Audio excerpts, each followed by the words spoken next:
Genesis 1:27 says that God created us in his image or in his likeness.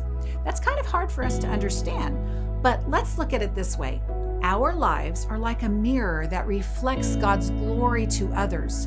When God created man and woman in the garden before the fall, they were without sin. Can you imagine what an awesome reflection of God's glory they must have been? But now we live in a world that has been impacted by the fall, so each person's mirror is cracked because of sin in the world.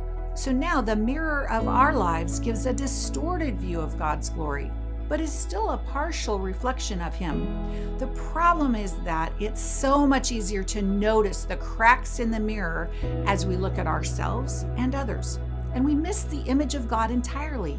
It takes a conscious effort to concentrate on the pure blessing of creation, the truth that we're all created in the image of God, and to gaze into his goodness, truth, and beauty of others. Every person is broken or cracked in some way and needs to rely on God's grace. It's only from the place of receiving grace from God that we have grace for others and are able to show respect for each person through the grace we give them.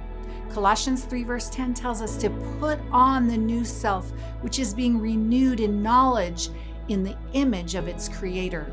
It's a choice we've been given. We can choose to see ourselves and others as a reflection of our Creator made in his image, or we can focus on the cracks and faults in each person. When we intentionally choose to focus on the image of God within each person, rather than the cracks that are so easy to see, our lives and the lives of those around us will be radically transformed, and we will be able to live a life of grace and peace in every relationship and interaction with the people in our lives. Let's be intentional to see past the cracks and look for God's reflection and his glory in each person we come in contact with.